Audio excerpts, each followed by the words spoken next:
숫자와 계약에 굳어진 백만장자는 직접 퇴거를 실행하기로 결정합니다. 집에 들어가자 그는 아기를 보호하는 소녀를 발견합니다. 그곳에서 그 집에 곰팡이 낀 바닥 위에서 진리가 그를 파괴하고 다시 만들어요. 이 아름다운 극복과 사랑의 이야기에 감동하셨다면 채널을 구독하고 어느 도시에서 시청 중이신지 알려주세요. 계속해서 강지훈은 서울 강남의 가장 높은 빌딩 꼭대기에 위치한 자신의 사무실 창문을 통해 도시를 내려다보았다. 60층 높이에서 바라본 서울은 마치 체스판처럼 보였고 그는 항상 자신이 그 게임의 왕이라고 생각했다. 강지훈 회장은 대한민국에서 가장 성공한 부동산 재벌 중 한 명으로 그의 이름은 경외와 두려움을 동시에 불러일으켰다. 회장님, 미팅 시간입니다. 비서가 조심스럽게 문을 두드렸다. 지훈은 고개를 끄덕이며 자리에 앉았다. 그의 책상 위에는 빨간색으로 표시된 서류들이 가지런히 놓여 있었다. 체납된 임대료 목록이었다. 이번 달 체납자 목록입니다. 특히 이 구역은 3달 연속 미납입니다. 부동산 관리팀 팀장이 설명했다. 지훈은 차가운 눈빛으로 서류를 훑어보았다. 법적 절차는 모두 마쳤나?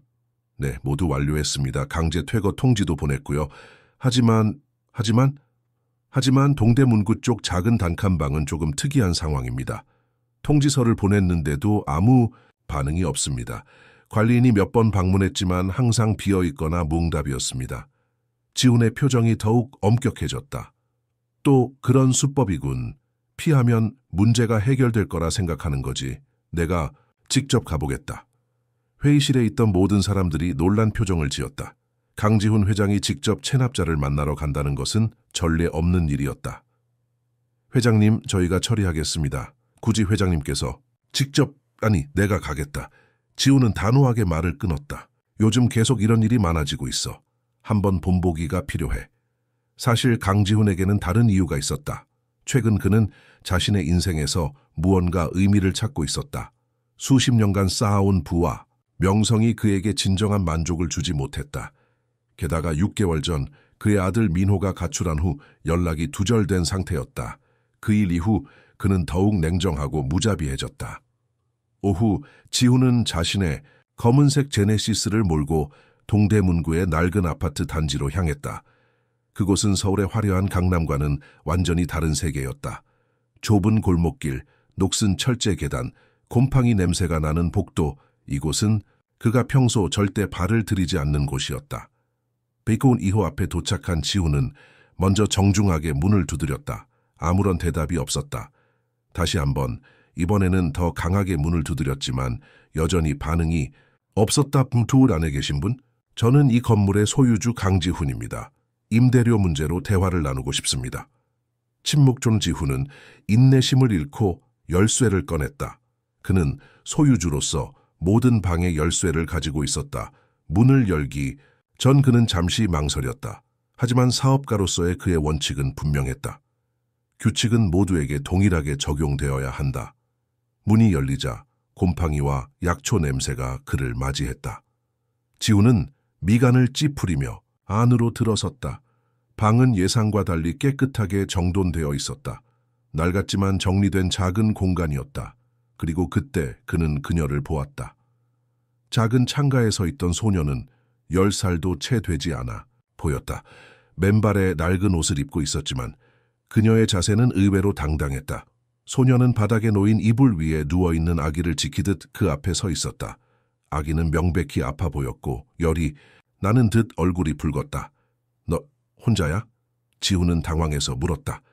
소녀는 대답 대신 더 단단히 자세를 잡았다. 그녀의 눈에는 두려움보다 결연함이 더 강하게 비쳤다. 어른은 어디 계시니? 부모님은? 소녀가 마침내 입을 열었다. 저 혼자예요. 엄마는 1달 전에 떠났어요. 그 이후로 제가 동생을 돌보고 있어요. 지훈은 혼란스러웠다. 그의 회사는 세입자 정보를 철저히 관리했는데 이 방의 임차인은 성인 여성으로 등록되어 있었다. 내 이름이 뭐니? 박수민이에요. 수민아, 그럼 저 아기는? 제 동생이요. 아파서 약을 사주어야 하는데. 수민의 목소리가 흔들렸다. 제가 돈을 모으고 있었어요. 알바도 하고 길에서 병도 주워서 팔고. 하지만 아직 임대료를 다 모으지 못했어요. 조금만 더 시간을 주세요. 지훈은 아이의 말을 들으며 복잡한 감정에 휩싸였다. 그는 분명 강경한 태도로 이곳에 왔지만 두 아이만 남겨진 이 상황을 어떻게 처리해야 할지 몰랐다. 그때 아기가 기침을 하며 움직였고 이불이 살짝 젖혀졌다. 지훈의 시선이 아기의 목에 걸린 작은 물건에 고정되었다. 골동품 시계. 그것은 그의 아버지가 그에게 그리고 그가 자신의 아들에게 물려준 갑오였다. 심장이 멈추는 것 같았다. 지훈은 본능적으로 아기 쪽으로 다가갔다. 안 돼요. 수민이 재빨리 아기 앞을 가로막았다. 우리를 내쫓으려면 저부터 내쫓으세요. 하지만 동생은 아파요. 제발. 지훈은 수민을 조심스럽게 옆으로 밀고 아기 곁에 무릎을 꿇었다. 떨리는 손으로 아기의 얼굴을 더 자세히 보았다. 그 순간 그는 확신했다. 그 선명한 눈매, 작은 코, 귀 뒤에 작은 점까지. 이 아이는 분명 그의 아들 강민호였다. 민호야. 지훈의 목소리가 흔들렸다. 수민은 놀란 눈으로 지훈을 바라보았다. 아저씨가 민호 아빠예요? 지훈은 대답 대신 아들의 이마에 손을 댔다. 불길처럼 뜨거웠다. 얼마나 오래 앓고 있었어? 사흘 정도요. 열이 계속 오르내려요. 약국에서 해열제를 사서 먹였는데 지훈은 더 이상 들을 필요가 없었다. 그는 즉시 휴대폰을 꺼내 비서에게 전화했다. 지금 당장 최고의 소아과 의사를 집으로 불러 그리고 차를 동대문구로 보내. 내가 있는 위치로. 통화를 마친 지훈은 조심스럽게 민호를 안아들었다. 그의 아들은 몸무게가 거의 없는 것처럼 가벼웠다. 같이 가자. 이 아이를 치료해야 해. 그가 수민에게 말했다. 수민은 망설였다. 저도 데려가요? 당연하지. 네가 내 아들을 돌봐줬잖아. 지훈의 목소리에는 그가 평소에 보여주지 않던 따뜻함이 묻어났다. 수민은 여전히 의심스러운 눈빛이었지만 동생의 상태가 심각하다는 것을 알고 있었다. 그녀는 작은 가방에 몇 가지 필수품을 챙겼다. 지훈이 아이들을 데리고 방을 나설 때 그는 자신의 인생이 완전히 바뀌게 될 것이라는 사실을 알지 못했다. 그저 그 순간 그의 마음속에는 오직 한 가지 생각뿐이었다. 네, 아들이 살아있다. 강지훈의 강남 펜트하우스는 서울에서 가장 비싼 부동산 중 하나였다. 360도 파노라마 창문을 통해 한강과 서울의 스카이라인이 한눈에 들어왔다. 하지만 오늘 밤 그 화려한 전망은 아무도 신경 쓰지 않았다. 모든 이목은 메인 침실에 설치된 의료 장비와 그 위에 누워있는 작은 아이에게 집중되어 있었다. 고열과 심한 탈수 상태입니다. 영양실조 증상도 보이고요. 최고의 소아과 의사가 진찰을 마치며 지훈에게 말했다. 링거와 항생제를 투여하고 24시간 지켜봐야 합니다. 지훈은 침대 옆 의자에 앉아 아들의 작은 손을 잡고 있었다. 6개월 전 마지막으로 민호를 봤던 날의 기억이 그를 괴롭혔다. 그날 그는 아들에게 너무 가혹했다. 중학교 성적이 떨어졌다는 이유로 더 많은 공부를 강요했다. 강씨 가문에서 실패자는 용납할 수 없다는 말까지 했다. 그날 밤 민호는 사라졌다. 그리고 지금 6개월의 시간이 흐른 후 그의 아들은 거의 죽음의 문턱에서 그에게 돌아왔다. 아저씨, 민호 괜찮아요? 박수민의 작은 목소리에 지훈은 고개를 들었다. 소녀는 여전히 병원에서 받은 너무 큰 옷을 입고 있었다. 그녀의 얼굴은 깨끗이 씻겨졌지만 눈 밑에 다크서클은 여전했다. 의사 선생님이 곧 괜찮아질 거라고 하셨어. 지훈이 대답했다. 수민아, 너는 어떻게 민호를 만났니? 수민은 침대 반대편으로 와서 민호의 이마를 살폈다.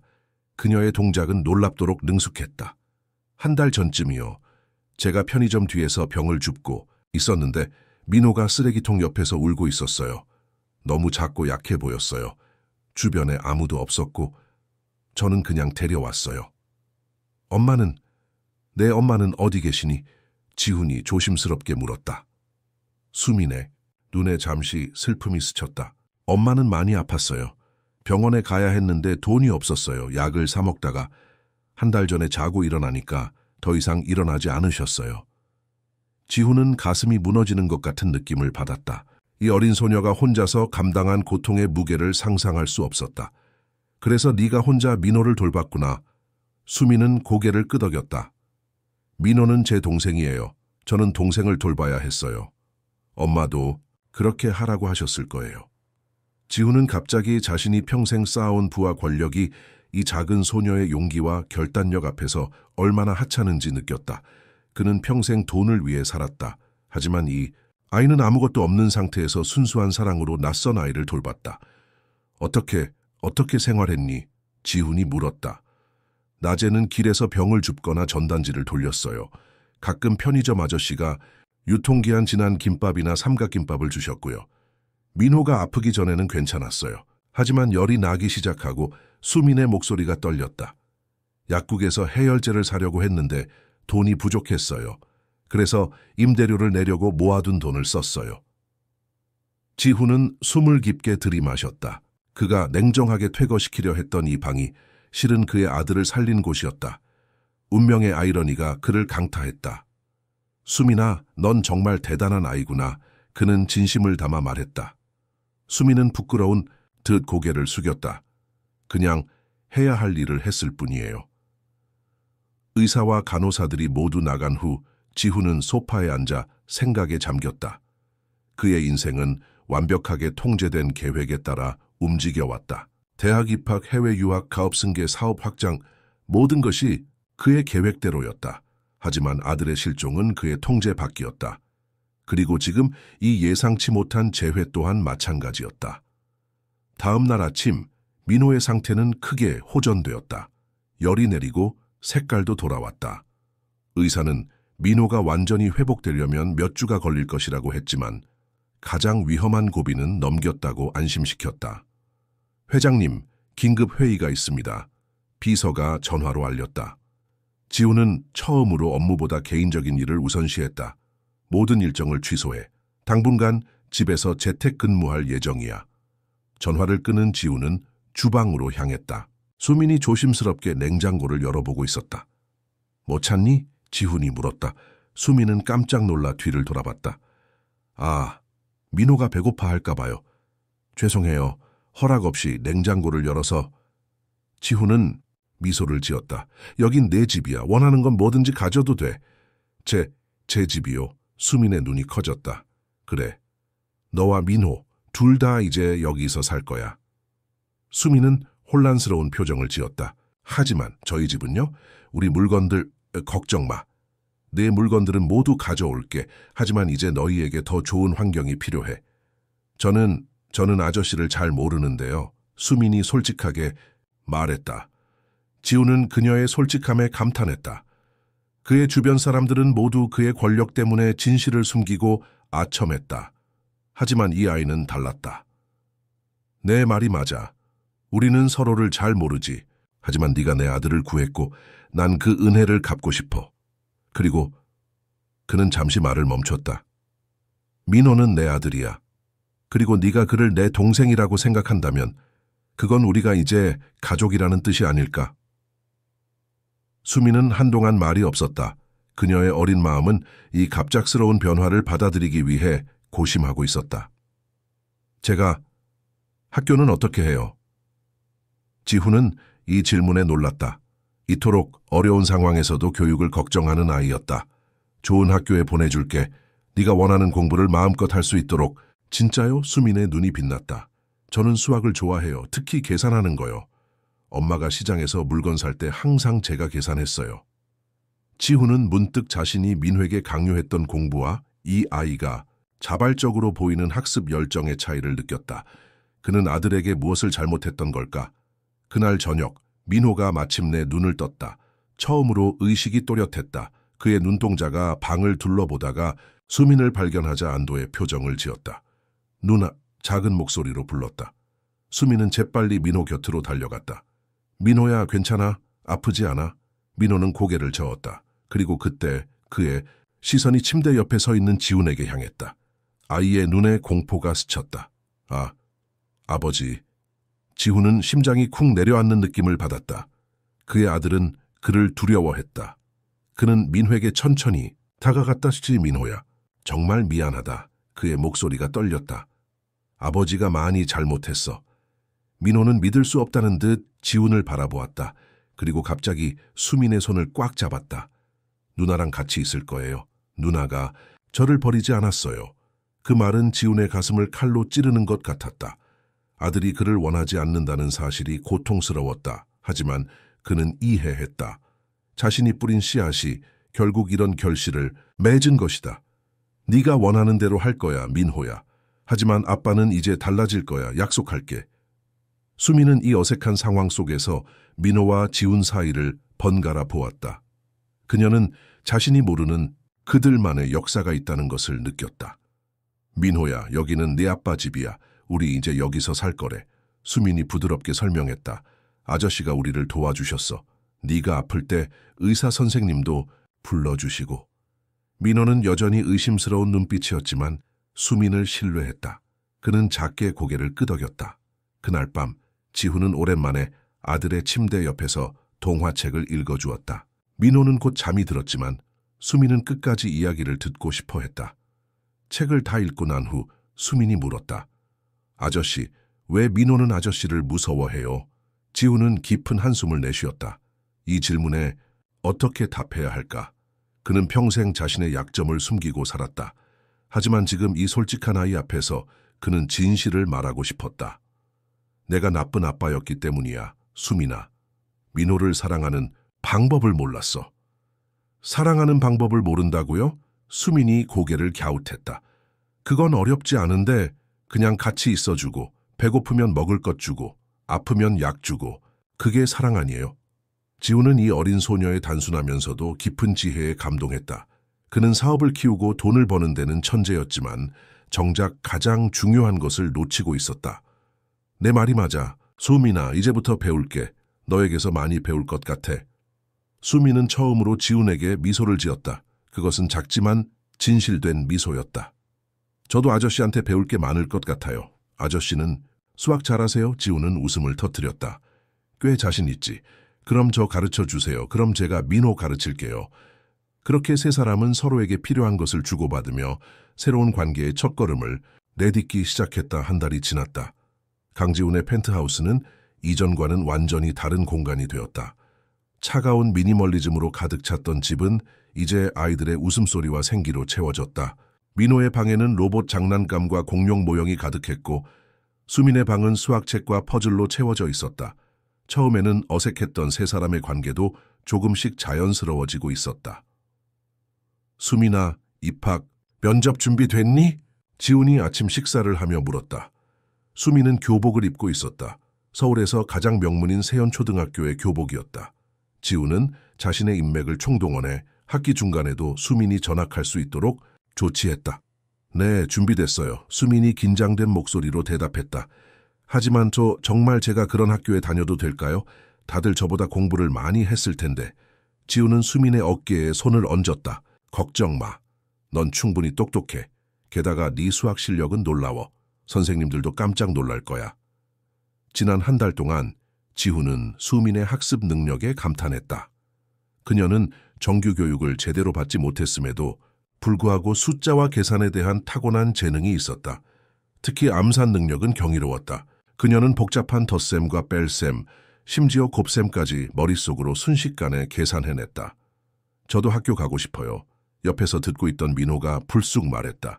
지훈과 수민이 동시에 민호를 바라보았다. 민호가 자발적으로 의견을 표현한 것은 이번이 처음이었다. 물론이지, 민호야. 지훈이 조심스럽게 대답했다. 넌 아직 유치원생이지만 좋은 유치원을 알아볼게. 수민이와 같은 학교, 근처에 있는 곳으로. 민호는 희미하게 미소를 지었다가 다시 표정을 감추었다. 그는 여전히 아버지와 대화할 때 조심스러웠다. 하지만 적어도 이제는 공포에 떨지 않았다. 수민은 가방을 메고 현관으로 향했다. 다녀올게요. 잠깐 같이 가자. 지훈이 일어섰다. 오늘은 특별한 날이니까 내가 데려다 줄게. 수민은 놀란 표정을 지었다. 하지만 회사는요? 회사보다 네가 더 중요해. 지훈이 웃으며 말했다. 민호야, 너도 같이 갈래? 민호는 잠시 고민하다가 고개를 끄덕였다. 서울의 아침 러시아원은 늘 혼잡했지만 오늘따라 도로가 막히지 않았다. 지훈의 차가 세연초등학교 정문 앞에 도착했을 때 많은 학부모들이 아이들을 데려다주고 있었다. 대부분 고급 차량에서 내린 아이들은 모두 세련된 옷차림과 자신감 넘치는 표정이었다. 저기 봐, 수민아. 지훈이 창밖을 가리켰다. 저 큰 건물이 네가 다닐 학교야. 세연초등학교는 마치 작은 대학 캠퍼스처럼 보였다. 넓은 운동장, 현대적인 건물, 심지어 수영장까지 갖추고 있었다. 우와! 수민의 입에서 감탄사가 흘러나왔다. 그들이 차에서 내리자 주변 사람들의 시선이 그들에게 쏠렸다. 강지훈은 재계에서 유명 인사였고 그가 두 아이와 함께 나타난 것은 많은 이들의 호기심을 자극했다. 강 회장님, 안녕하세요. 교장 선생님이 정문에서 그들을 맞이했다. 박수민 학생이 오늘부터 저희 학교에 다니게 되어 영광입니다. 수민은 낯선 환경에 긴장한 듯했지만 당당하게 인사했다. 안녕하세요, 교장 선생님. 잘 부탁드립니다. 교장은 수민의 예의 바른 태도에 미소 지었다. 너무 긴장하지 마렴. 담임 선생님과 친구들이 기다리고 있단다. 같이 교실로 가볼까? 수민은 지훈과 민호를 바라보았다. 지훈이 격려의 눈빛을 보냈다. 잘할 수 있어. 방과 후에 데리러 올게. 수민은 고개를 끄덕이고 교장 선생님을 따라 학교 안으로 들어갔다. 지훈과 민호는 그녀가 완전히 사라질 때까지 지켜보았다문 아빠. 민호가 조심스럽게 불렀다. 지훈은 놀라서 아들을 바라보았다. 민호가 그를 아빠라고 부른 것은 매우 오랜만이었다. 응, 민호야? 수민 누나, 괜찮을까요? 지훈은 아들의 걱정하는 마음에 감동했다. 걱정 마. 수민이는 강하고 똑똑해. 분명 잘 해낼 거야. 그날 오후, 지훈이 약속대로 수민을 데리러 왔을 때 그녀의 표정은 복잡했다. 차에 오르자마자 지훈이 물었다. 어땠어? 첫날은? 수민은 잠시 침묵했다. 달라요. 모든 게 너무 달라요. 어떤 점이? 아이들이요. 다들 해외여행 다녀온 이야기, 피아노 레슨 받는 이야기, 영어 학원, 다니는 이야기를 해요. 저는 그런 얘기를 할 수 없었어요. 지훈은 가슴이 아팠다. 그는 수민에게 최고의 교육 환경을 제공하고 싶었지만 그녀가 겪을 문화적 충격을 생각하지 못했다. 선생님은 어땠어? 선생님은 친절하셨어요. 제가 수학 문제를 빨리 푸니까 칭찬도 해주셨고요. 하지만 수민의 목소리가 작아졌다. 몇몇 아이들이 제 옷을 보고 수군거렸어요. 그리고 제가 어디서 왔는지 물었을 때 동대문에서 왔다고 하니까 이상하게 쳐다봤어요. 지훈은 한국 사회의 계급의식이 이렇게 어린 아이들 사이에서도 강하게 나타난다는 사실에 분노했다. 수민아, 네가 어디서 왔든 무슨 옷을 입었든 그건 중요하지 않아. 중요한 건 네가 어떤 사람인가야. 알아요. 수민이 고개를 끄덕였다. 그래서 제가 수학 시간에 모든 문제를 풀었어요. 선생님이 칠판에 나오라고 하셨을 때 다들 놀랐어요. 지훈은 미소를 지었다. 그래, 네 실력으로 보여주는 거야. 난 네가 자랑스러워. 집으로 돌아오는 길, 지훈은 문득 생각났다는 듯 말했다. 오늘 저녁에 쇼핑몰에 가자. 내게 필요한 물건들을 사야겠어. 저 때문에 돈 쓰지 않으셔도 돼요. 수민이 말했다. 이건 필요한 거야, 수민아. 네가 편안하게 학교 생활을 할 수 있도록 도와주고 싶어. 쇼핑몰에서 지훈은 수민에게 교복 외에도 평상복, 운동화, 가방, 학용품 등을 샀다. 처음에는 머뭇거리던 수민도 점차 자신이 좋아하는 것을 선택하기 시작했다. 민호도 동생으로서 처음으로 장난감 가게에서 마음껏 장난감을 고를 수 있었다. 저녁 식사를 하며 지훈은 아이들의 즐거워하는 모습을 보며 묘한 감정에 사로잡혔다. 그는 평생 물질적 성공을 위해 달려왔다. 하지만 지금 이 순간의 행복감은 그 어떤 사업적 성공보다 크게 다가왔다. 그날 밤 지훈은 사무실에서 가져온 서류를 검토하고 있었다. 그의 회사는 최근 경영 방향을 놓고 내부적 갈등을 겪고 있었다. 최대 주주인 그의 외삼촌 이태주는 회사의 확장과 공격적인 투자를 원했지만 지훈은 점점 그런 방식에 의문을 품기 시작했다. 아직 일하세요? 수민이 잠옷 차림으로 거실에 나타났다. 지훈은 고개를 들었다. 응, 조금만 더 하면 돼. 왜 안 자니? 민호가 악몽을 꿨어요. 지금은 다시 잠들었는데 물 마시러 나왔어요. 지훈은 문득 아들이 겪었을 트라우마를 생각하며 가슴이 아팠다. 자주 악몽을 꾸니? 가끔이요. 특히 비가 많이 오는 날에요. 수민이 말했다. 그때는 제가 옆에서 손을 잡아줘요. 그러면 금방 진정돼요. 지훈은 자신이 알지 못했던 아들의 모습을 알려주는 수민에게 고마움을 느꼈다. 수민아, 정말 고마워. 네가 민호를 돌봐줘서. 수미는 잠시 생각에 잠겼다가 말했다. 저도 엄마가 없을 때 무서웠어요. 하지만 민호를 돌보면서 덜 무서워졌어요. 제가 누군가를 지킬 수 있다는 게 좋았어요. 지훈은 이 어린 소녀의 강인함에 다시 한번 감동했다. 수민아, 이제는 너도 지킴받을 차례야. 내가 너와 민호를 지킬게. 수민은 미소를 지었다. 알아요. 그리고 저도 아저씨가 필요하면 도울 거예요. 그래, 어떻게? 아저씨가 슬퍼 보일 때 웃게 해드릴 수 있어요. 그리고 가끔 민호가 아저씨를 피하면 제가 설득할 수 있고요. 지훈은 웃음을 터뜨렸다. 그거 정말 큰 도움이 되겠는데. 수민이 물을 마시고 침실로 돌아간 후 지훈은 다시 서류로 시선을 돌렸지만 집중할 수 없었다. 그의 머릿속에는 지난 몇 주간의 변화가 계속해서 맴돌았다. 그는 자신의 휴대폰을 꺼내 사진첩을 열었다. 예전에는 주로 사업 파트너들과의 사진, 계약 체결 장면, 해외 출장 사진들이 가득했다. 하지만 이제는 수민과 민호의 사진이 대부분을 차지했다. 놀이공원에서 찍은 사진, 함께 저녁을 먹는 모습, 민호가 처음으로 그에게 그린 그림을 들고 있는 사진. 지훈은 문득 자신의 아버지를 떠올렸다. 그의 아버지 역시 냉정하고 엄격한 사람이었다. 어린 시절의 지훈은 항상 아버지의 인정을 받기 위해 노력했지만 그것은 결코 충분하지 않았다. 이제 그는 같은 패턴을 민호에게 반복하고 있었다는 사실을 깨달았다. 내가 되고 싶지 않았던 아버지가 되어버렸구나. 다음 날 아침, 지훈은 평소보다 일찍 일어났다. 그는 주방으로 가서 아이들을 위한 아침 식사를 준비하기 시작했다. 요리는 그의 전문 분야가 아니었지만 간단한 계란말이와 토스트 정도는 만들 수 있었다. 수민이 깜짝 놀란 표정으로 주방에 들어왔다. 아저씨가 요리를 해요? 응, 오늘은 내가 해볼게. 어때? 괜찮아 보여? 수민은 조심스럽게 계란말이를 한 조각 집어 먹어보았다. 간이 조금 더 필요해요. 지훈은 웃었다. 역시 솔직하구나. 소금 좀 더 넣을까? 제가 할게요. 수민이 말했다. 엄마가 가르쳐 주셨어요. 수민은 능숙하게 계란말이에 간을 맞추고 민호가 좋아하는 모양으로 토스트를 잘랐다. 지훈은 옆에서 그녀의 동작을 지켜보며 배웠다. 수민아, 오늘 방과 후에 어떤 학원에 가고 싶어? 지훈이 물었다. 학원이요? 그래, 다른 아이들처럼 영어나 수학 학원에 다니고 싶지 않아. 수민은 잠시 생각에 잠겼다. 영어를 배우고 싶어요. 그리고 피아노도요. 학교에서 다들 피아노를 친다고 했거든요. 좋아, 오늘 알아보자. 그때 민호가 잠옷차림으로 주방에 들어왔다. 그는 여전히 아버지 앞에서 조심스러웠지만 예전보다는 훨씬 편안해 보였다. 민호야, 너도 학원 다니고 싶은 거 있어? 지훈이 물었다. 민호는 놀란 표정으로 아버지를 바라보았다. 과거의 지훈이라면 이미 아들의 스케줄을 정해놓고 따르게 했을 것이다. 태권도? 민호가 작은 목소리로 말했다.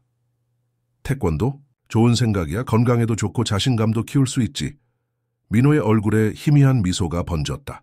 아침 식사를 마치고 지훈은 오늘도 아이들을 학교에 데려다 주기로 했다. 비서에게 전화해 오전 일정을 조정하라고 지시했다. 그리고 오후에는 좋은 음악학원과 태권도장을 알아봐줘. 최고의 곳으로. 전화를 끊은 지훈은 창밖을 바라보았다. 서울의 아침은 여전히 분주했지만 이제 그의 눈에는 다르게 보였다. 높은 빌딩들과 복잡한 도로 너머로 그는 처음으로 이 도시의 다양한 삶의 모습을 보기 시작했다. 수민과 민호를 만나기 전에는 보지 못했던 세계가 그의 눈앞에 펼쳐지고 있었다. 새 달이 지났다. 늦가을의 차가운 바람이 서울 거리를 휩쓸고 있었다. 강지훈의 회사 건물 50층 회의실에서는 히트 디스커션이 진행 중이었다. 임원들과 주요 주주들이 모여 회사의 새로운 방향에 대해 논의하고 있었다. 강 회장님, 이건 말도 안 되는 제안입니다. 이태준 부회장이 목소리를 높였다. 동대문 재개발 프로젝트를 전면 수정한다고요? 이미 모든 계획이 확정되고 투자자들의 승인도 받았는데 갑자기 왜 이러십니까? 지훈은 침착하게 대답했다. 기존 계획은 주민들의 삶을 전혀 고려하지 않았습니다. 강제 이주, 보상금 삭감, 그리고 소상공인들의 생계 대책이 전혀 없었죠. 저는 이제 그런 방식으로는 사업을 진행하지 않겠습니다. 감성팔이 하실 겁니까? 우리는 자선단체가 아니라 기업입니다. 이윤 창출이 우리의 목표죠. 한 주주가 비꼬듯 말했다. 지훈은 프로젝터 리모컨을 들고 화면을 전환했다. 새 계획을 보시죠. 우리는 기존 건물들 중 역사적 가치가 있는 것들은 보존하고 주민들에게는 적정한 보상과 함께 재개발 후 입주 우성원을 드립니다. 소상공인들을 위한 저렴한 상가 공간도 확보했습니다. 수익률이 30% 가까이 떨어집니다. 이태준이 테이블을 내리쳤다. 단기적으로는 그렇습니다. 하지만 장기적으로 우리 기업의 사회적 이미지 개선과 지역사회와의 상생은 더 큰 가치를 창출할 것입니다. 이태준은 비웃듯 웃었다. 갑자기 왜 이러십니까, 회장님? 몇 달 전까지만 해도 가장 냉혹한 결정을 내리는데 주저함이 없었는데 혹시 그 아이들 때문입니까? 지훈의 표정이 굳어졌다. 무슨 말씀이신지? 소문 다 났습니다. 강 회장님이 길거리에서 주워온 아이들과 살고 계시다면서요? 특히 그중 하나는 회장님 아들이라고? 이태준의 말에 회의실이 술렁였다. 지훈은 깊은 숨을 들이마셨다. 그는 수민과 민호의 존재를 공개적으로 알리지 않았지만 그들과 함께 다니는 모습이 목격되면서 소문이 퍼진 모양이었다. 제 가족에 대한 이야기는 이 자리와 무관합니다.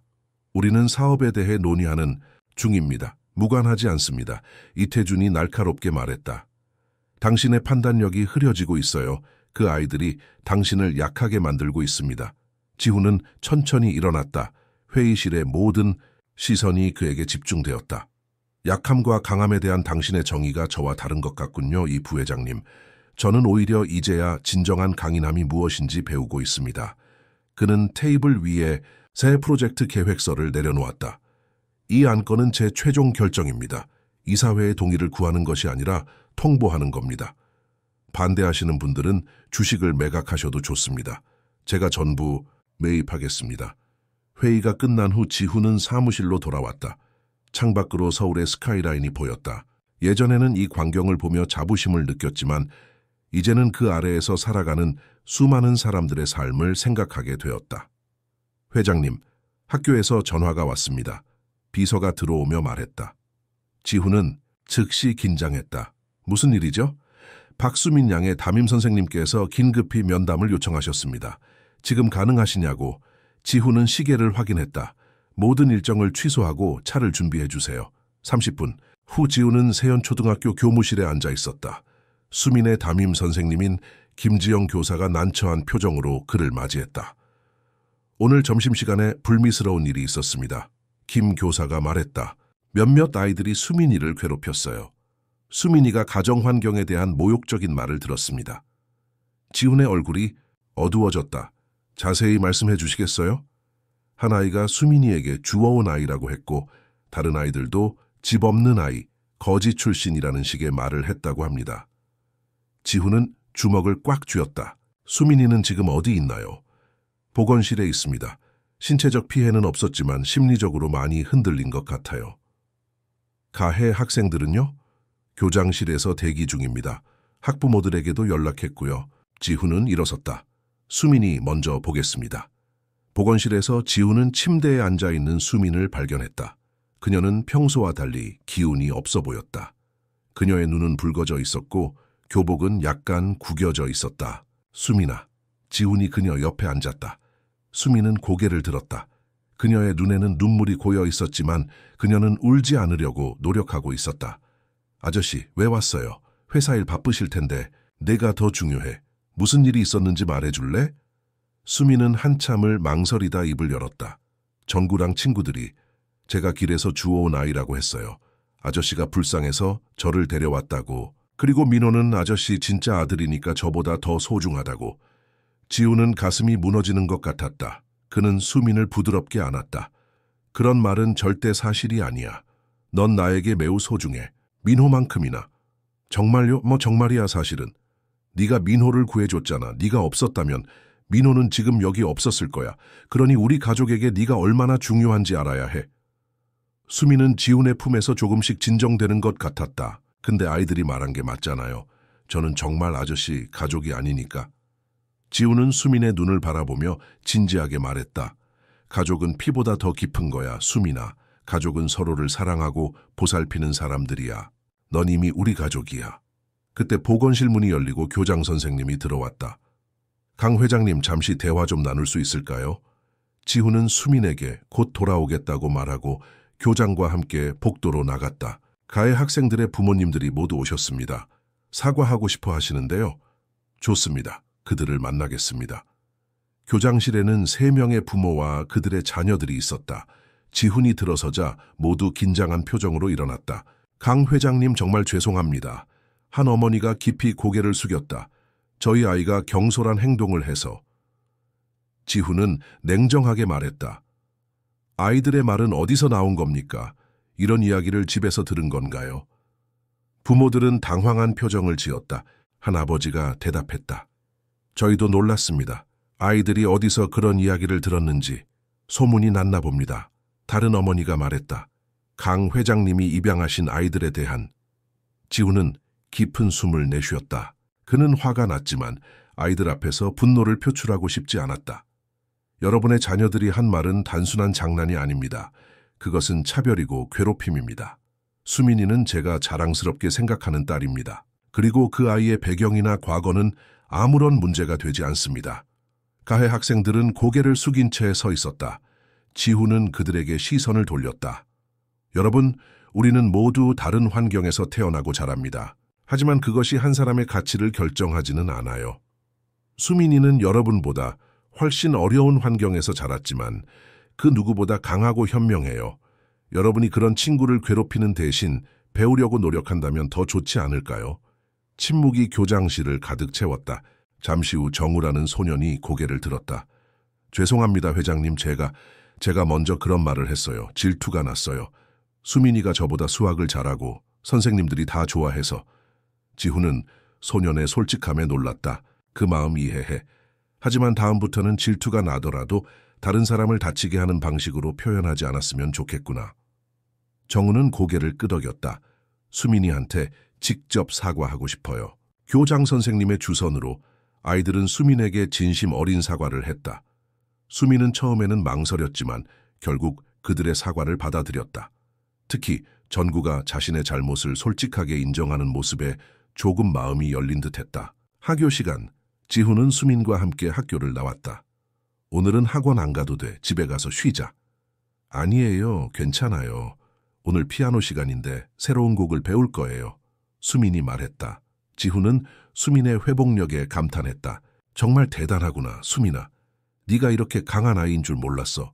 저는 강하지 않아요. 수민이 조용히 말했다. 그냥 울고 싶을 때가 많지만 민호 앞에서는 울면 안 된다고 생각했어요. 그러다 보니 참는 법을 배웠어요. 지훈은 수민의 어깨를 부드럽게 감쌌다. 가끔은 울어도 괜찮아. 강한 사람도 울 수 있어. 중요한 건 다시 일어서는 거니까. 차에 오르며 지훈은 오늘 회사에서 있었던 일을 떠올렸다. 그리고 문득 한 가지 생각이 떠올랐다. 수민아, 이번 주말에 시간 있니? 네? 왜요? 우리 회사에 좀 데려가고 싶어. 내가 하는 일을 보여주고 싶어. 수민은 놀란 표정을 지었다. 회사요? 저도 가도 돼요? 물론이지. 민호도 함께. 내가 어떤 일을 하는지 알려주고 싶어.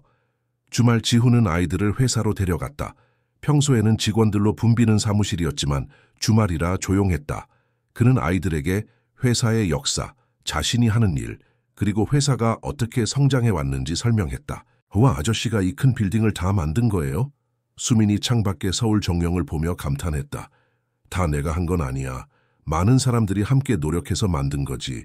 지훈이 웃으며 대답했다. 지훈은 아이들을 회의실로 데려가 프로젝터를 켰다. 화면에는 동대문 재개발 프로젝트의 새 계획이 나타났다. 이게 뭐예요? 민호가 물었다. 우리가 곧 시작할 새 프로젝트야. 동대문에 있는 낡은 건물들을 새롭게 바꾸는 일이지. 수민의 눈이 커졌다. 우리가 살던 곳이요. 그래. 그런데 전에는 그곳에 사는 사람들을 생각하지 않고 계획을 세웠어. 하지만 이제는 달라. 사람들이 더 행복하게 살 수 있는 공간을 만들고 싶어. 지훈은 아이들에게 새 계획의 모형과 그림을 보여주었다. 공원, 놀이터, 저렴한 주택, 그리고 소상공인들을 위한 시장 공간까지. 와, 정말 멋져요. 수민이 감탄했다. 제 친구 지은이도 그 근처에 살았는데 이사 가야 한다고 걱정했었어요.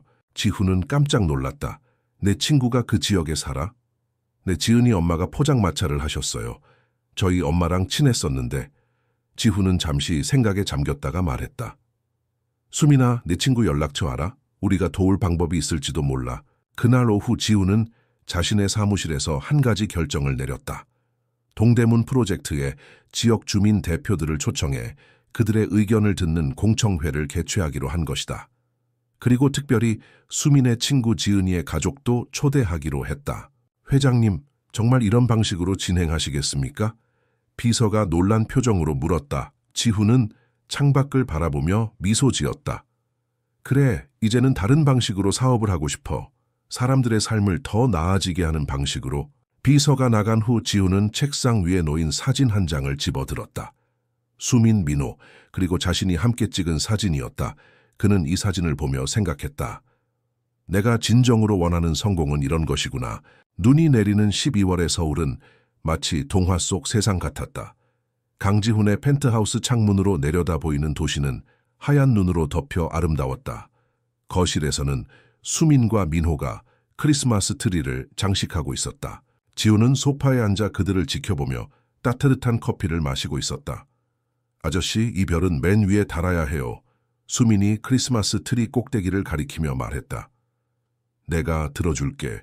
지훈이 일어나 수민이 들고 있는 별 장식을 받아들었다. 그는 수민을 어깨 위에 올려 트리 꼭대기에 별을 달 수 있게 했다. 우와, 정말 예뻐요. 민호가 감탄했다. 그는 이제 지훈과 훨씬 더 편안하게 지냈다.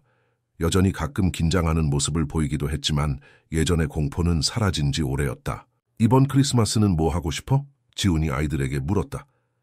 눈사람 만들고 싶어요. 민호가 즉시 대답했다. 저는. 수민은 잠시 생각하다가 말했다. 다 같이 케이크 만들어 보고 싶어요. 엄마랑 항상 크리스마스에 케이크를 만들었거든요. 지훈은 미소 지었다. 좋은 생각이야. 둘 다 해보자. 크리스마스 이브에는 눈사람을 만들고 크리스마스 당일에는 케이크를 구워볼까. 아이들의 얼굴이 기쁨으로 빛났다. 지훈은 이런 순간들이 얼마나 소중한지 새삼 느꼈다. 6개월 전만 해도 그는 크리스마스를 해외 출장이나 비즈니스 미팅으로 보냈다. 하지만 지금 그는 이 단순한 가족의 시간이 그 어떤 사업적 성공보다 값진 것임을 알았다. 초인종 소리가 울렸다. 지훈은 시계를 확인했다. 오후 3시. 방문 예정인 사람은 없었다. 누구지? 그가 중얼거렸다. 관리인이 인터폰으로 연락해왔다. 회장님, 김유나 씨라는 분이 방문하셨습니다. 회장님을 꼭 만나야 한다고 하시는데요. 지훈은 그 이름을 듣자 얼어붙었다. 김유나, 민호의 생모였다. 그녀는 민호가 태어난 지 1년도 채 되지 않아 그와 민호를 떠났다. 연예계에서 성공하겠다는 꿈을 위해 가족을 버린 여자였다. 들여보내지 마세요. 제가 내려가겠습니다. 수민과 민호를 보며 지훈이 말했다. 잠깐 아래층에 다녀올게. 너희끼리 트리 꾸미기 계속하고 있어. 로비에 내려간 지훈은 그곳에서 유나를 발견했다. 그녀는 여전히 아름다웠다. 하이엔드, 브랜드의 코트를 입고 완벽한 메이크업을 한 채 우아하게 서 있었다. 하지만 지훈의 눈에는 그 화려한 외모 뒤에 숨겨진 계산적인 눈빛이 보였다. 지훈 씨, 오랜만이에요. 유나가 미소를 지으며 다가왔다. 지훈은 차갑게 대응했다. 무슨 일로 왔습니까, 유나 씨? 이렇게 차갑게 대하실 필요 있을까요? 우리 사이는 5년 전에 끝났습니다. 다시 묻겠습니다. 무슨 일입니까? 유나의 표정이 조금 굳어졌다. 민호가 보고 싶어서 왔어요. 내 아들이잖아요. 지훈은 분노를 억누르려 애썼다. 이제 와서요? 5년 동안 한 번도 연락하지 않았으면서. 실수했어요. 인정해요. 하지만 사람은 변할 수 있잖아요. 저도 이제는 민호에게 좋은 엄마가 되고 싶어요. 지훈은 그녀의 말을 믿지 않았다. 우연히도 내가 민호를 다시 찾았다는 소식이 날 때 돌아오셨군요. 혹시 뉴스에서 봤습니까? 재벌 회장의 아들 기적적으로 발견. 유나의 표정이 순간 흔들렸다. 그녀는 빠르게 말을 바꿨다. 어쨌든 민호는 제 아들이에요. 법적으로도 그래요. 저는 친권을 포기한 적이 없어요. 법적 문제로 가고 싶습니까? 그럼 그렇게 하죠. 하지만 지금 당장은 민호를 만날 수 없습니다. 유나의 눈이 차가워졌다. 왜요? 내 아들을 볼 권리가 있어요. 권리라고요? 지훈의 목소리가 높아졌다. 당신이 그 아이를 버렸을 때 그 권리도 함께 버린 겁니다. 민호는 이제 안정을 찾았어요. 당신이 갑자기 나타나 그 평화를 깨뜨리게 할 수 없습니다. 유나는 잠시 침묵했다. 그리고 갑자기 그녀의 표정이 부드러워졌다. 알겠어요. 성급했네요. 하지만 적어도 민호의 사진이라도 볼 수 있을까요? 그 아이가 어떻게 지내는지 알고 싶어요. 지우는 갈등했다. 한편으로는 유나를 전혀 신뢰하지 않았지만 다른 한편으로는 그녀도 민호의 생물학적 어머니라는 사실을 부정할 수 없었다. 제 사무실로 올라갑시다. 거기서 이야기 나눕시다. 그들은 건물 50층에 있는 지훈의 사무실로 향했다. 사무실에 도착하자 지훈은 민호의 최근 사진이 담긴 태블릿을 꺼냈다. 여기 민호 사진입니다. 건강하게 잘 지내고 있어요. 유나는 태블릿을 받아 사진들을 넘겨보았다. 민호가 놀이터에서 놀고 있는 모습, 생일 파티에서 케이크를 자르는 모습, 수민과 함께 책을 읽는 모습. 누구죠, 이 여자아이는? 유나가 수민이 나온 사진을 가리키며 물었다. 박수민이라고. 이제 우리 가족입니다. 유나의 표정이 복잡해졌다. 입양하신 건가요? 곧 그렇게 될 겁니다. 수민이는 민호를 구해준 아이예요. 둘은 이제 형제나 다름없습니다. 유나는 태블릿을 내려놓고 한숨을 쉬었다. 지훈 씨, 솔직히 말할게요. 제가 다시 돌아온 건 민호 때문만은 아니에요. 역시 그렇겠죠. 제 커리어가 어려움을 겪고 있어요. 마지막 드라마가 망했고 소속사와도 계약이 끝났어요. 언론에서는 제가 끝난 배우라고 말하더군요. 지훈은 비웃음을 감추지 못했다. 그래서 갑자기 어머니로서의 본능이 생겼군요. 냉소적이지 마세요. 사람은 변할 수 있어요. 저도 실수를 많이 했지만 이제는 진심으로 민호에게 좋은 엄마가 되고 싶어요. 그리고 제 재산과 영향력이 당신의 추락한 커리어를 살리는 데 도움이 되겠죠? 유나는 대답하지 않았다. 그녀의 침묵이 모든 것을 말해주고 있었다. 지훈은 의자에서 일어났다. 유나 씨, 당신이 어떤 사람인지 너무 잘 알아요. 민호를 이용해 자신의 이익을 챙기려는 계획은 포기하세요. 그 아이는 이미 충분히 상처받았습니다. 유나도 일어났다. 그녀의 눈에 갑자기 눈물이 고였다. 한 번의 기회도 안 주실 건가요? 그저 민호를 만나게만 해주세요. 제가 어떻게 변했는지 보여드릴게요. 지훈은 잠시 생각했다. 그는 유나를 전혀 믿지 않았지만 민호에게 자신의 생모를 완전히 차단하는 것이 옳은지 확신할 수 없었다. 이렇게 하죠. 법적 절차를 통해 정기적인 면회를 신청하세요. 그리고 그 전에 심리상담사와 민호의 상태에 대해 상담을 해야 합니다. 민호가 준비가 되었을 때만 만남을 허락할 겁니다. 유나는 불만족스러운 표정이었지만 지금으로서는 그것이 최선의 제안임을 알았다. 알겠어요. 그렇게 하겠습니다. 지훈이 유나를 배웅하려 할 때 그의 휴대폰이 울렸다. 수민이었다. 아저씨, 언제 올라와요? 민호가 기다리고 있어요. 트리 장식 다 했는데 불 켜는 걸 아저씨랑 같이 하고 싶대요. 지훈은 미소 지었다. 금방 갈게, 수민아. 5분만 기다려. 통화를 끊자 유나가 말했다. 그 아이 당신을 많이 좋아하나 봐요. 수민이는 놀라운 아이예요. 당신이 상상할 수 없을 만큼 강하고 현명한 아이죠. 엘리베이터에 오르기 전 유나가 마지막으로 말했다. 지훈 씨, 저도 변했어요. 정말로요. 언젠가는 그걸 보여드릴게요. 지훈은 아무 말도 하지 않았다. 유나가 떠난 후 그는 펜트하우스로 돌아왔다. 거실에서 수민과 민호가 완성된 크리스마스 트리 앞에서 기다리고 있었다. 와, 정말 멋지구나. 지훈이 감탄했다. 누가 이렇게 예쁘게 꾸몄어? 민호가 별이랑 공 다 달았어요. 저는 정우만 감았어요. 수민이 자랑스럽게 말했다. 제가 했어요, 아빠. 민호가 기쁘게 외쳤다. 지훈은 잠시 숨이 막혔다. 민호가 그를 아빠라고 부른 것은 이번이 처음이었다. 그는 감정을 억누르며 민호에게 다가갔다. 정말 잘했어, 민호야. 이제 같이 불을 켜볼까? 세 사람은 함께 카운트다운을 했다. 셋, 둘, 하나. 그리고 트리에 불이 켜지자 방 안이 따뜻한 빛으로 가득 찼다. 저녁 식사 후 아이들이 잠든 뒤 지훈은 테라스에 나가 서울의 야경을 바라보았다. 유나의 방문은 그에게 불안감을 주었다. 그녀가 진심으로 변했는지 아니면 또 다른 계략을 꾸미고 있는지 확신할 수 없었다. 아저씨, 괜찮아요? 지훈은 뒤를 돌아보았다. 수민이 담요를 두르고 테라스에 나와 있었다. 수민아, 왜 안 자니? 추운데. 아저씨가 걱정돼서요. 아까부터 표정이 안 좋아 보였어요. 지훈은 미소 지었다. 수민은 항상 다른 사람의 감정에 민감했다. 조금 복잡한 일이 있어서 그래. 어른들의 문제야 수미는 지훈 옆에 서서 함께 야경을 바라보았다. 오늘 누가 왔었어요? 지훈은 잠시 망설였다. 수민에게 진실을 말해야 할까? 그녀는 이미 많은 것을 겪은 아이였다. 하지만 동시에 그녀는 놀라울 정도로 성숙했다.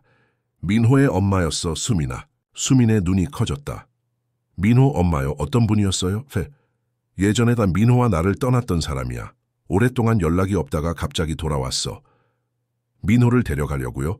수민의 목소리에 두려움이 묻어났다. 지훈은 수민의 어깨를 감싸 안았다. 그럴 일 없어. 내가 절대 허락하지 않을 거야.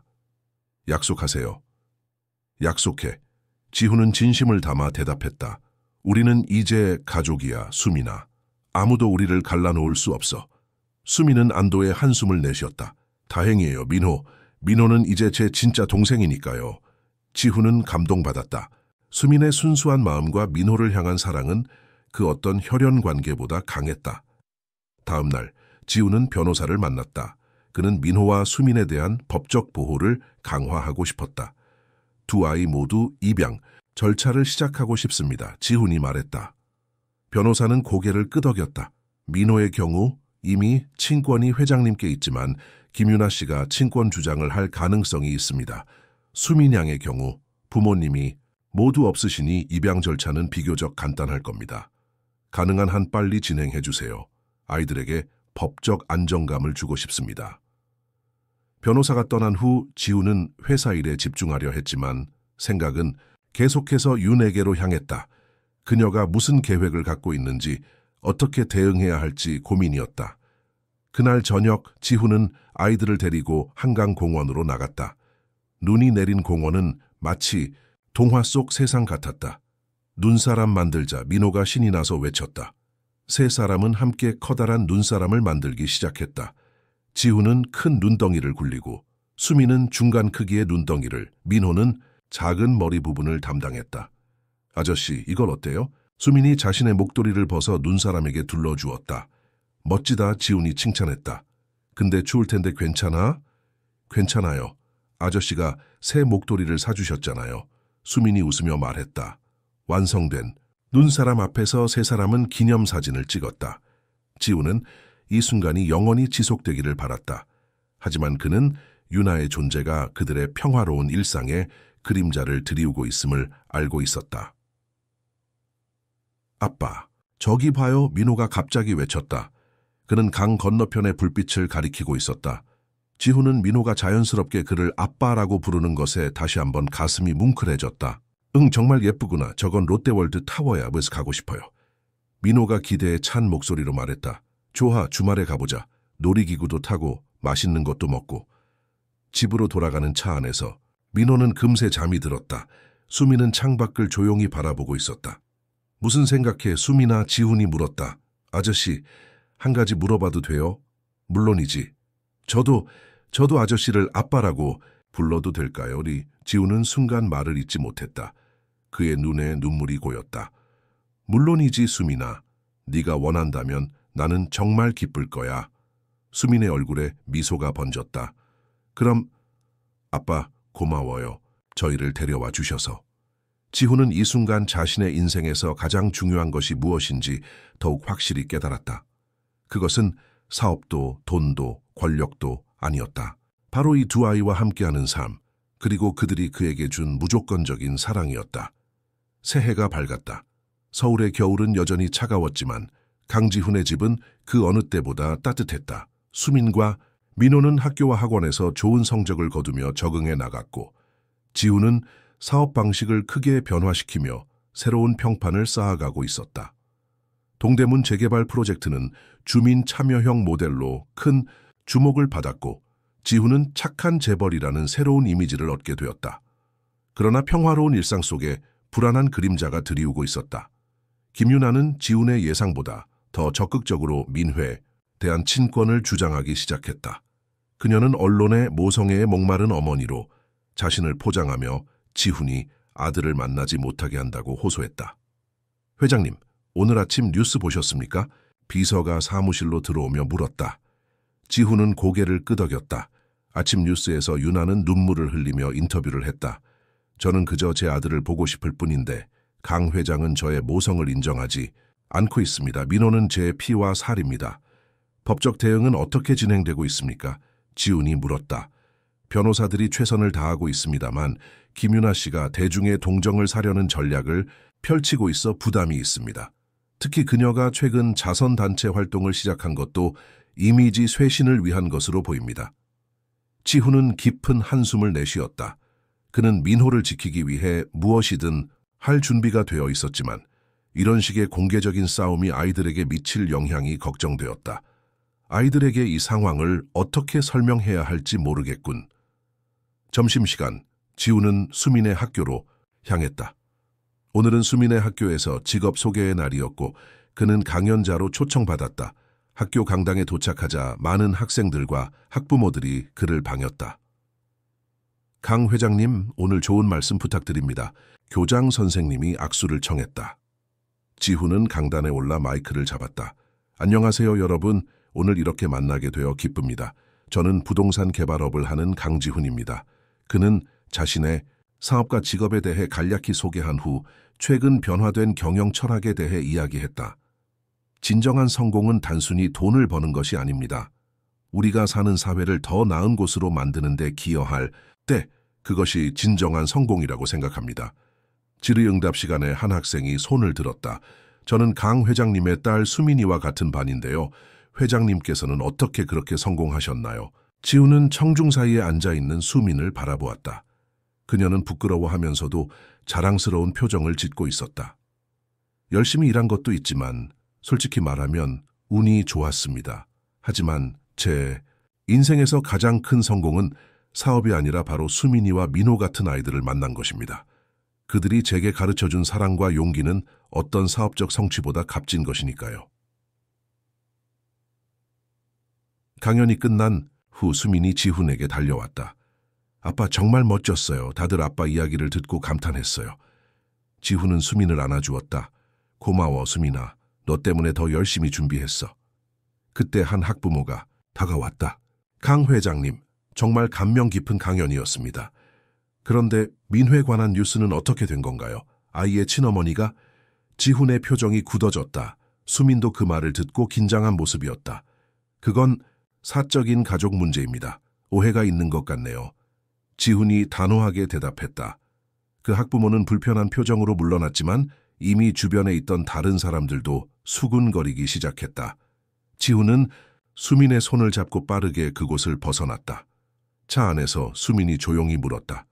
아빠, 민호 엄마가 민호를 데려가려고 해요? 지훈은 한숨을 쉬었다. 더 이상 숨길 수 없다고 판단했다. 그런 시도를 하고 있어. 하지만 걱정하지 마. 법적으로 민호는 우리 가족이고 나는 그가 우리와 함께 있을 수 있도록 최선을 다할 거야. 저도 도울게요. 민호는 제 동생이니까요. 지훈은 수민의 결연한 태도에 감동했다. 고마워 수민아. 우리 함께 민호를 지키자. 그날 저녁 지훈은 변호사와 다시 만났다. 김윤아의 요구에 어떻게 대응해야 할까요? 변호사는 심각한 표정으로 대답했다. 사실 법적으로는 김윤아 씨가 친권을 주장할 근거가 있습니다. 그녀가 공식적으로 친권을 포기한 적이 없으니까요. 다만 5년간 아이를 방치했다는 점은 우리에게 유리합니다. 그녀의 공개적인 호소는 어떻게 대응해야 할까요? 같은 방식으로 대응하는 것은 피하는 게 좋겠습니다. 그럴수록 아이가 더 상처받을 수 있으니까요. 대신 민호가 현재 안정적이고 행복한 환경에서 지내고 있다는 점을 강조하는 것이 중요합니다. 지훈은 고개를 끄덕였다. 민호의 의사는 어떻게 반영될 수 있나요? 아이의 나이를 고려하면 법정에서 직접적인 의견 개진은 어렵습니다만 심리상담사의 평가가 중요한 요소가 될 수 있습니다. 민호가 현재 환경에서 심리적으로 안정적이라는 전문가의 의견이 필요합니다. 회의를 마치고 집으로 돌아오는 길, 지훈은 이 상황이 얼마나 복잡해질지 걱정되었다. 그는 민호와 수민이 다시 상처받는 것을 원치 않았다. 집에 도착하자 민호가 현관에서 그를 기다리고 있었다. 아빠 오늘 태권도에서 노란띠 승급 시험에 합격했어요. 지훈은 잠시 걱정을 잊고 민호를 안아들었다. 정말 대단하구나 민호야. 축하해. 수민 누나가 매일 같이 연습해줬어요. 누나 덕분이에요. 지우는 미소 지었다. 그래? 그럼 오늘 저녁은 특별한 날이니까 맛있는 거 시켜 먹자. 뭐 먹고 싶어? 치킨이요. 저녁 식사 중 초인종이 울렸다. 지훈이 문을 열자 예상치 못한 손님이 서 있었다. 김유나였다. 지훈 씨, 미안해요. 이렇게 갑자기 찾아와서. 유나가 말했다. 그녀는 화려한 옷차림 대신 단정한 캐주얼 복장을 하고 있었다. 어떻게 이 집 주소를 알았습니까? 지훈이 차갑게 물었다. 그건 중요하지 않아요. 제발 민호만 잠깐 볼 수 있게 해주세요. 선물도 가져왔어요. 유나는 커다란 쇼핑백을 들어 보였다. 명품 브랜드의 로고가 선명했다. 약속했지 않습니까? 법적 절차를 통해서 만남을 준비하기로. 지훈이 단호하게 말했다. 너무 오래 걸려요. 저는 그저 제 아들을 보고 싶을 뿐이에요. 유나의 목소리가 높아졌다. 그때 민호가 현관으로 다가왔다. 아빠 누구세요? 유나의 눈이 커졌다. 그녀는 민호를 보자마자 눈물을 흘리기 시작했다. 민호야, 엄마야, 나 기억나? 민호는 혼란스러운 표정으로 유나를 바라보았다. 그는 지훈의 뒤로 숨으며 말했다. 아빠, 이 사람 누구예요? 유나의 표정이 굳어졌다. 민호야, 엄마를 모르겠어? 내가 엄마야, 김유나. 민호는 더욱 지훈에게 바싹 붙었다. 저는 엄마 없어요. 아빠랑 수민 누나만 있어요. 유나의 눈에서 분노가 번쩍였다. 뭐라고? 지훈 씨, 당신이 아이에게 무슨 말을 한 거예요? 저를 엄마로 인정하지 않게 만든 거예요? 그런 적 없습니다. 민호는 스스로 느끼는 대로 말하고 있을 뿐이에요. 지훈이 차분하게 대답했다. 거짓말 마세요. 유나가 소리쳤다. 당신은 처음부터 저를 민회에게서 떼어놓으려고 했어요. 소란을 듣고 수민이 달려왔다. 무슨 일이에요? 유나는 수민을 보더니 더욱 화를 냈다. 이게 다 너 때문이지? 네가 민호를 세뇌시킨 거야? 넌 진짜 동생도 아니면서.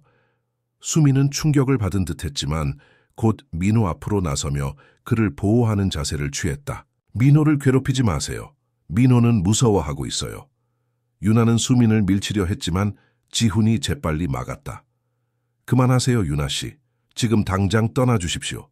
그렇지 않으면 경비를 부르겠습니다. 유나는 지훈을 노려보았다. 이대로 끝나지 않을 거예요. 내 아들을 되찾을 거예요. 법정에서 보죠. 그녀는 쇼핑백을 바닥에 던지고 떠났다. 문이 닫히자 민호가 울음을 터뜨렸다. 아빠, 무서워요. 저 사람이 저를 데려갈 거예요?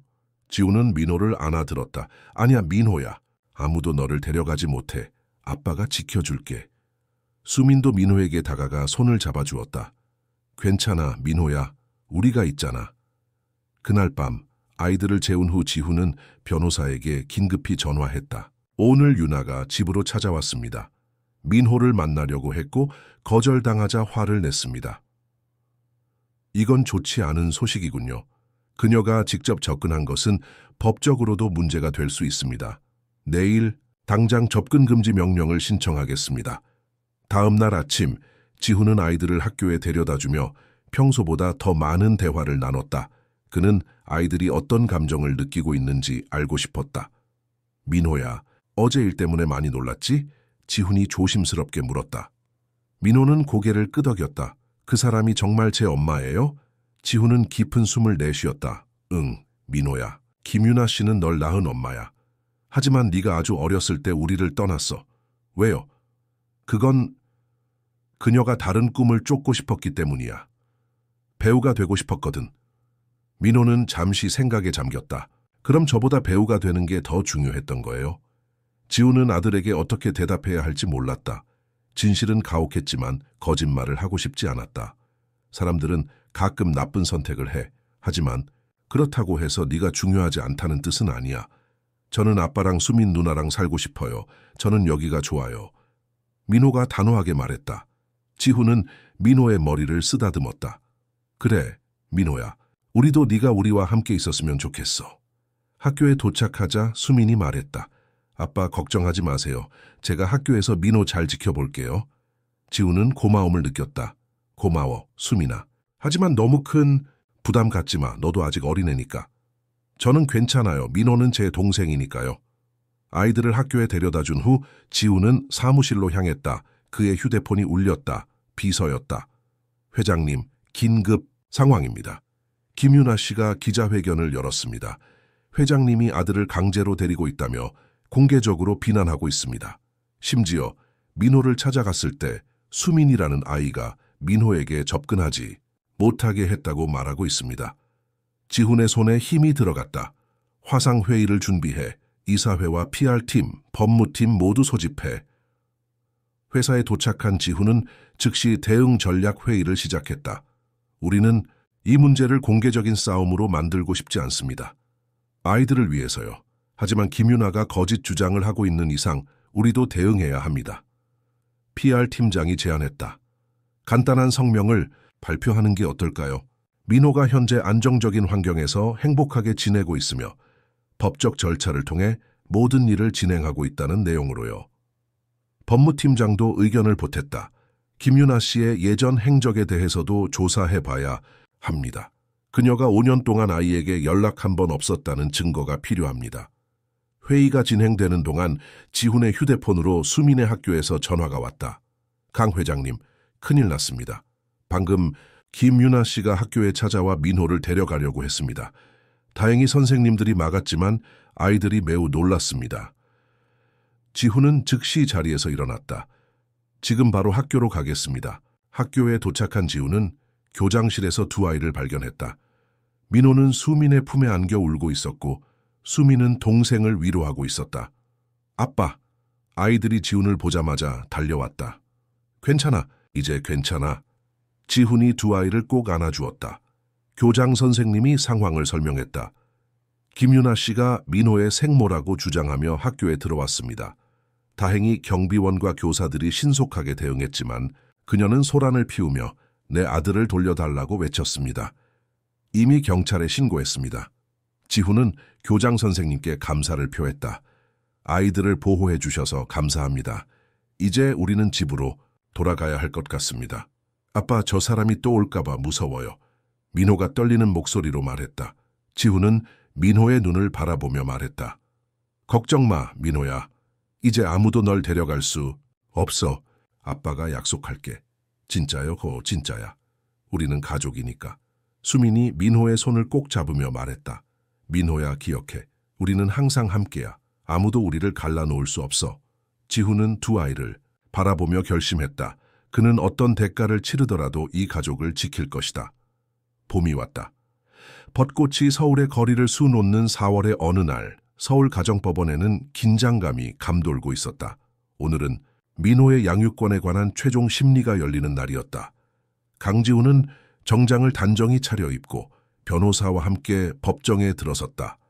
김윤아도 세련된 의상을 입고 자신의 변호사와 함께 반대편에 앉았다. 지난 몇 달간 윤아는 언론을 통해 지훈을 비난하는 캠페인을 지속했다. 냉혹한 재벌이 모성애를 무시한다는 식의 기사가 여기저기 실렸다. 하지만 지훈은 아이들을 위해 공개적인 반박을 자제했다. 대신 그는 법적 절차에 집중했고 민호와 수민이 안정된 환경에서 지낼 수 있도록 모든 노력을 기울였다. 재판부가 입장합니다. 모두가 일어서서 판사의 입장을 맞이했다. 박 판사는 중년의 여성으로 아동복지 사건에 특화된 것으로 알려져 있었다. 오늘 우리는 강민호 양육권에 관한 최종 심리를 진행하겠습니다. 양측의 주장을 들은 후 무엇보다 아동의 복지를 최우선으로 판단하겠습니다. 먼저 윤아 측 변호사가 발언했다. 존경하는 재판장님, 김윤아 씨는 민호의 생물학적 어머니입니다. 그녀가 잠시 아들과 떨어져 있었던 것은 사실이지만 이는 그녀의 직업적 상황 때문이었습니다. 이제 그녀는 안정된 생활을 준비했고 아들에게 좋은 어머니가 될 준비가 되어 있습니다. 윤아가 증인석에 섰다. 그녀는 눈물을 글썽이며 말했다. 제가 실수를 했습니다. 그것을 인정합니다. 하지만 저는 제 아들을 사랑합니다. 매일 밤 그 아이를 생각하며 잠들었어요. 이제 저는 변했고 민호에게 좋은 엄마가 될 준비가 되어 있습니다. 지훈 측 변호사가 반박했다. 김윤아 씨가 민호를 마지막으로 본 것은 5년 전입니다. 그 기간 동안 생일 카드 한 장, 전화 한 통 없었습니다. 그녀가 갑자기 나타난 것은 강 회장님이 아이를 찾았다는 뉴스가 보도된 직후였습니다. 지훈이 증인석에 섰다. 저는 민호의 아버지로서 그가 안정되고 행복한 환경에서 자랄 권리가 있다고 믿습니다. 현재 민호는 학교에 잘 적응하고 있고 수민이라는 누나와 깊은 유대감을 형성했습니다. 저희 가정은 그에게 사랑과 안정을 제공하고 있습니다. 심리가 계속되는 동안 법정 밖에서는 수민과 민호가 사회복지사와 함께 대기하고 있었다. 민호는 긴장한 표정으로 수민의 손을 꼭 잡고 있었다. 누나, 저 정말 아빠랑 누나랑 살고 싶어요. 민호가 떨리는 목소리로 말했다. 수민은 동생을 안심시켰다. 걱정 마, 민호야. 아빠가 약속했잖아. 우리는 항상 함께 있을 거라고. 법정 안에서는 민호의 심리 상담사가 증언하고 있었다. 민호는 현재의 가정 환경에서 매우 안정적인 모습을 보이고 있습니다. 특히 수민이라는 누나와의 관계가 그의 정서적 회복에 크게 기여했습니다. 민호에게 또 다른 환경 변화는 심각한 정서적 충격을 줄 수 있습니다. 박 판사는 모든 증언을 주의 깊게 듣고 있었다. 이제 민호를 불러 비공개로 면담하겠습니다. 민호가 판사실로 들어갔다. 그의 작은 어깨에 온 세상의 무게가 실린 것 같았다. 지훈은 아들이 이런 상황에 처하게 한 것이 미안했다. 그는 자신이 좋은 아버지였다면 유나와의 관계도 다르게 처리했을지 모른다는 생각이 들었다. 30분 후 민호가 판사실에서 나왔다. 그의 표정은 진지했지만 조금은 안심한 듯 보였다. 이어서 법정이 다시 소집되었다. 법원은 모든 증거와 증언을 검토했습니다. 박 판사가 말했다. 무엇보다 민호의 의견을 중요하게 고려했습니다. 민호는 현재의 가정 환경에 매우 만족하고 있으며 아버지인 강지훈 씨와 함께 살기를 원한다고 분명히 밝혔습니다. 유나의 표정이 어두워졌다. 지훈은 긴장된 표정으로 판결을 기다렸다. 법원은 강민호의 양육권을 강지훈 씨에게 부여합니다. 김유나 씨에게는 한 달에 2번의 면접 교섭권을 부여합니다. 단, 처음 3번의 만남은 전문가의 감독해 이루어져야 합니다. 유나는 충격받은 표정이었다. 그녀의 눈에 진짜 눈물이 고였다. 처음으로 지훈은 그녀가 진심으로 민호를 그리워했을지도 모른다는 생각이 들었다. 법정이 끝난 후 지훈은 아이들과 함께 집으로 돌아왔다. 그는 안도의 한숨을 쉬었지만 한편으로는 윤에 대한 생각도 떠나지 않았다. 그녀도 결국은 민호의 어머니였다. 저녁 식사 후 지훈은 민호를 자신의 서재로 불렀다. 민호야, 오늘 힘들었지? 민호는 고개를 끄덕였다. 아빠, 저 이제 진짜 여기서 계속 살 수 있는 거예요. 그래, 민호야. 너는 이제 법적으로도 우리 가족이야. 민호는 안도의 표정을 지었다. 지훈은 조심스럽게 물었다. 그런데 유나 씨에 대해선 어떻게 생각해? 그래도 그분은 널 낳아주신 어머니야. 민호는 잠시 생각에 잠겼다. 저는 잘 모르겠어요. 무섭기도 하고 궁금하기도 하고. 지훈은 아들의 어깨를 부드럽게 감쌌다. 괜찮아. 천천히 생각해도 돼. 하지만 알아둬야 할 것이 있어. 사람은 누구나 실수를 해. 나도, 유나 씨도. 중요한 건 그 실수를 인정하고 바로잡으려는 노력이야. 아빠도 실수했어요? 말 물론이지. 예전에 나는 너에게 너무 엄격했어. 네가 행복한지보다 성공하는 것만 중요하게 생각했지. 그게 네가 집을 떠난 이유잖아. 민호는 아버지를 바라보았다. 하지만 아빠는 달라졌어요. 이제 아빠는 좋은 아빠예요. 지훈의 눈에 눈물이 고였다. 고마워, 민호야. 너와 수민이가 나를 더 좋은 사람으로 만들어줬어. 다음 날 지훈은 놀라운 결정을 내렸다. 그는 윤에게 연락해 만남을 요청했다. 그들은 조용한 카페에서 만났다. 무슨 일로 만나자고 하셨나요? 유나가 경계하는 표정으로 물었다. 지훈은 깊은 숨을 들이마셨다. 민호에 관해 이야기하고 싶습니다. 법원의 결정과 관계없이 당신은 민호의 어머니입니다. 민호에게는 어머니의 사랑도 필요할 거예요. 유나는 놀란 표정이었다. 무슨 뜻이세요? 공식적인 면접 교섭 일정 외에도 민호가 원한다면 당신과 더 자주 만날 수 있도록 하고 싶습니다.